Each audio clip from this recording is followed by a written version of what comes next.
Comienzo con las preguntas de la senadora Martínez. Muchas gracias por sus preguntas, senadora. ¿A qué se deben las pensiones que usted señala son claramente insuficientes? Las expectativas de pensión, porque no perdamos de vista que nuestra generación de trabajadores Afore todavía no se está retirando. El sistema lleva 21 años en operación y la primera generación de trabajadores Afore que se pensionará, probablemente empezaremos a verlo ya de manera un poco más clara hacia el año 2030 en adelante, una vez que el sistema cumpla poco más de 30 años. Hoy todos quienes se están retirando bajo las viejas reglas del sistema de pensiones de beneficio definido reformado en el 97. Entonces, ¿por qué se está anticipando desde ahora, faltando más de 10 años para que tengamos a la primera generación de trabajadores retirados que van a tener pensiones insuficientes? Principalmente usted mencionó, ¿a qué se debe? ¿Al tema de comisiones, al tema de aportaciones, al tema de rendimientos o a una combinación de todo? La realidad, senadora, es que nosotros hemos hecho estimaciones, cálculos que hemos puesto a disposición del público, que demuestran que todos los factores son importantes. Importa cuánto ingresa a la cuenta, importa cuánto me cobra mi Afore, importa cuánto rendimiento me genera, importa a qué edad empiezo a cotizar, importa cuánto tiempo cotizo durante 40 o 45 años de mi vida productiva, cuánto tiempo estoy cotizando, importa naturalmente la elección de Afore que hago. Todos esos factores, el más importante, por mucho, es el de las aportaciones, el más importante, seguida por el de los rendimientos y la densidad de cotizaciones, es decir, el tiempo que está uno cotizando, y el tercer elemento son las comisiones. De ninguna manera pretendo ni quiero sugerir que las comisiones no sean importantes, son muy importantes. Sin embargo, si los pusiéramos en una escala de mayor importancia y de menor importancia, el elemento más importante es la aportación. Si yo ahorro 1% de mi sueldo a lo largo de toda mi vida laboral, eso se traduce en una pensión equivalente a 4 puntos porcentuales de mi salario. Así, esa es matemática pura. Ahorro 1% de mi salario, recibo una pensión de 4% de mi salario. Entonces, si yo gano 100, ahorro 1, al final de mi vida laboral, de esos 100 me van a dar 4. Entonces, estamos ahorrando entre 6,5 y 7% en el sistema de pensiones. 7% por 4, más o menos 28-30%. Ahí hay que sumar el Infonavit, que si no lo uso, el 5% de la subcuenta de vivienda, se suma a mi monto constitutivo de la pensión, y entonces eso eleva un poco. Pero no hay magia. 1 de ahorro, 4 de pensión. Entonces, por eso, quienes se dedican a esto y han hecho los números, y esto es un número ya conocido a nivel global, señalan que para poder tener una pensión equivalente a entre el 60 y el 70% de mi salario, es decir, si gano 100, llevarme una pensión de entre 60 y 70 pesos, que es un monto de pensión, vamos a llamarle aceptable, el 60-70%, o sea, de cada 100 que gano, obviamente, si gano 10,000, una pensión de 6,000 o 7,000 pesos, necesitaría yo ahorrar durante toda mi vida laboral entre el 13 y el 15% de mi salario. No hay ningún sistema de pensiones en el mundo que pague buenas pensiones con niveles de ahorro bajos. Ninguno.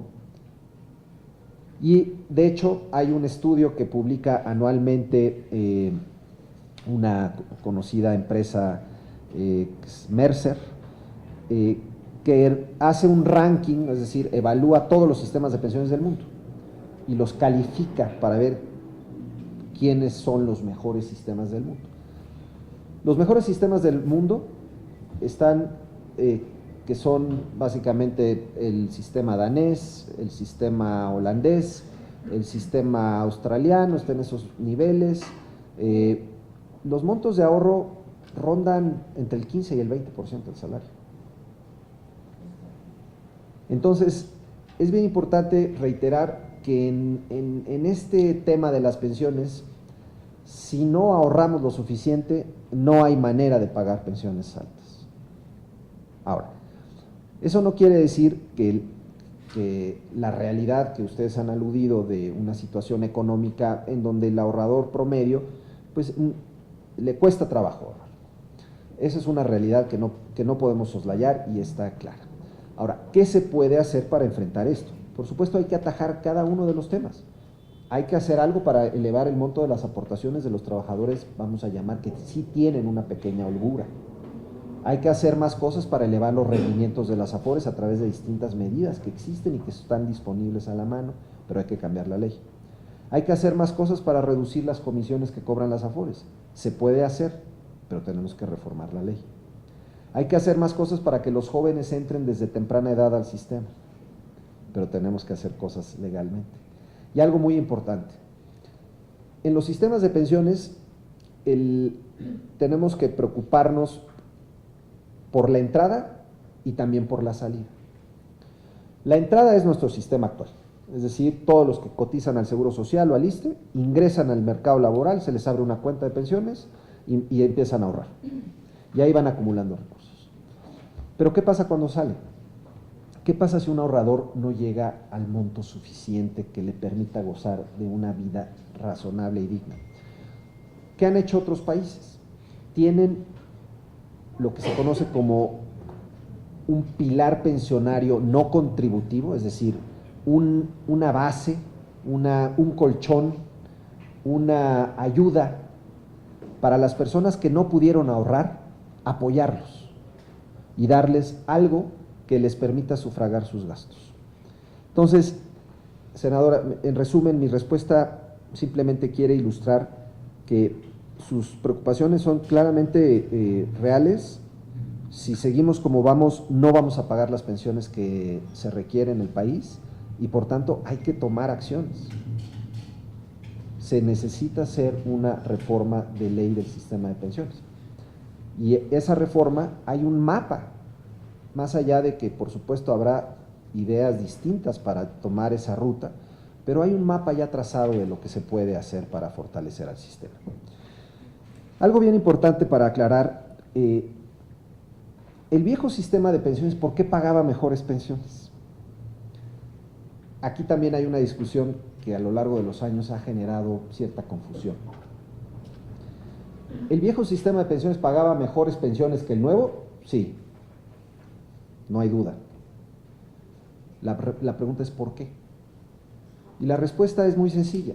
No es porque en el viejo sistema se ahorrara más.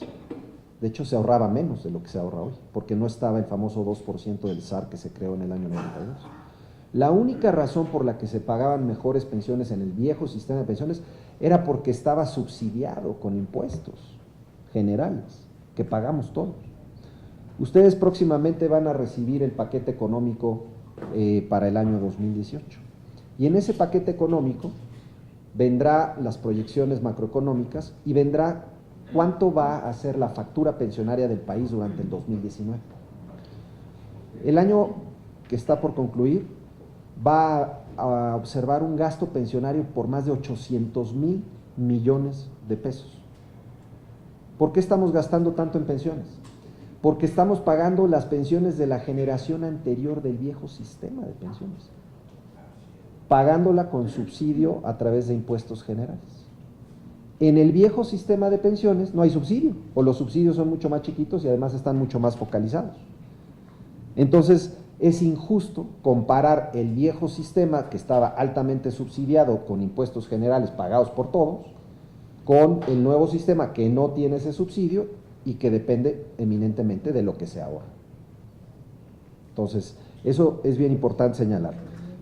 Por supuesto, acercar a los jóvenes es un tema fundamental. Hay mucho por hacer, también era una pregunta de la senadora Noyola. Hay mucho por hacer ahí.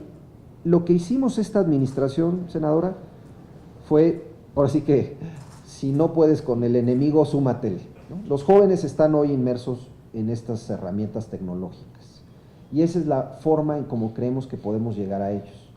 Si pensamos que los jóvenes se van a acercar a través de ir a las AFORES, a los ahora sí que a las instituciones financieras, hacer filas, llenar documentos, no vamos a llegar a ningún lado.